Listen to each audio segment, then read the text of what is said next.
Hey guys, it's Core Ross, and today we're talking Rainbow Six Siege, and we're going to do a little bit of Rainbow speculation.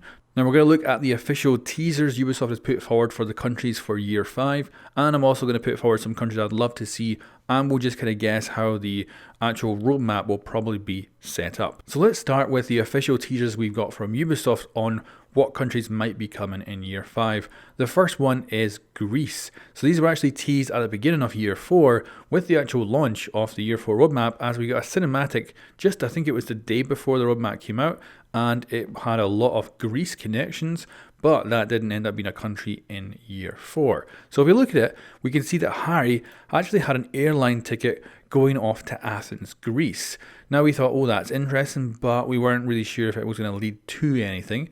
However, with the mini battle pass, we got to see this boarding pass yet again, and indeed Harry was off to Athens, Greece. And at the end of this year, we now know that Harry has set up some sort of tournament in Greece. I've done a breakdown of the reasons for that being a case, and it makes it seem like it's very possible that the very first season of Year 5 is going to be a Greece season. But will it be, one season dedicated to a full country like last year? Or are they going to start breaking up with 2 countries per season like they did for every other season in Year 4? So I would put Greece at a very, very high probability of being a country in Year 5, but it's certainly not confirmed, but I just feel the teasers are kind of leading towards that for sure. Now onto the second country that Ubisoft has teased, and this is a big one. So in Callie's bio, this is the new sniper in Rainbow Six Siege, there's a little paragraph written by Mike, and that is Thatcher. And it says, it's a neat little package that the IDF would love to get their hands on if they weren't involved in its development. Now, the IDF is the Israeli Defense Force. Now, normally I would say there would be almost no chance of Israel getting added into Rainbow Six Siege just because of the political controversy. Like, imagine if in Year 4 we didn't have Hong Kong operators already and they were going to get added in with Year 4. Ubisoft would have not liked to get that close to the potential political controversy going on in real life. Even though we're dealing with real life, countries and all that, usually companies try to stay away from any kind of, political controversy because it can go really, really bad very, very easily. So normally I would say, Israel's just not going to get added in at all. But this being an official kind of bio written by Ubisoft, and we know nowadays that these bios are written far more importantly by Ubisoft. They've even retroactively gone back and actually worked on older bios and updated them to add in more additional information to really flush things out and to add in little teasers of what is to come. So this, to me, just the mention of the Israeli Defense Force, just simply mention them, is a huge deal and potentially could lead to an operator getting added in with Year 5. Now there is the other thing though, and that is of course the controversy. How would they potentially get around that? And Callie here might actually be that option that they've actually created in order to get around any political problems that might arise at, just if things flare up at the wrong time when you're about to release a season. And up until the Shift in Tide season, all the operators we got came from CTUs, that is counter-terrorism units. However, Callie is not. She is actually the CEO of a private military company that she made herself, and she hired Wamai, and he is getting added into Rainbow as well. So these are the first operators who aren't part of a CTU.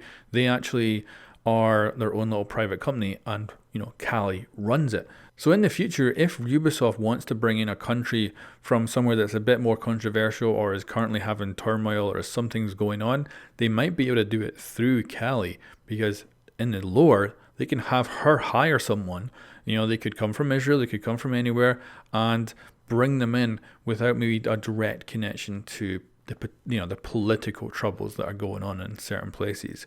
And that might just give them the option to do that. But either way, I think the fact they're mentioning the Israeli Defense Force is a huge deal, especially at the very last season before we go into the next year. I think there's a good chance we might see someone from Israel next year. Now let's move on to the countries I'd love to see get added in with Rainbow Six Siege. Now, this is probably all going to come down to what kind of roadmap we get. So are they going to go with something like Year 4 where they have a full country, then the other countries are split up throughout the year? because I kind of like the seasons where it's one country. And I kind of think, for the country that gets those operators, I feel like they kind of own that season. Whereas when you split them up into 2 countries per season, it feels like, a little bit watered down. So I'll be curious to see how they kind of decide to go with it for year 5, if they're going to break it up even more. Maybe, the first season, 2 countries, second season, 2 countries, or if they're going to make it just 1 country per season. Because I want to see Sweden and Norway. I've got family in Norway and I've been to Norway a bunch of times and I freaking love it. So I'd love to see some Norwegian operators. And I think we need to see some Swedish operators, especially one equipped with an ACOG on the Bosch G. I think that would have to be an option for sure. But other than that, I'm actually really interested in what you guys would like to see for countries. And if you put them in the comments below, we'll see if any kind of rise up as being the most wanted. Because I'm sure there's countries out there that really should be getting some operators. And especially if we do go for, say, let's just say it's exactly the same as year 4, where we get 7 different countries getting added into the game. I think that would be great to see a nice big range, and we could have people from all over the place. Whereas if they go 1 per season, which I would prefer, that would of course only mean 4 countries for that year. And if I'm right with the Greece and Israel, then we've already potentially got half of the seasons figured out. And it'd be interesting to see what they do with the rest. Anyway guys, let me know what you think of all this in the comments below, and I will catch you next time.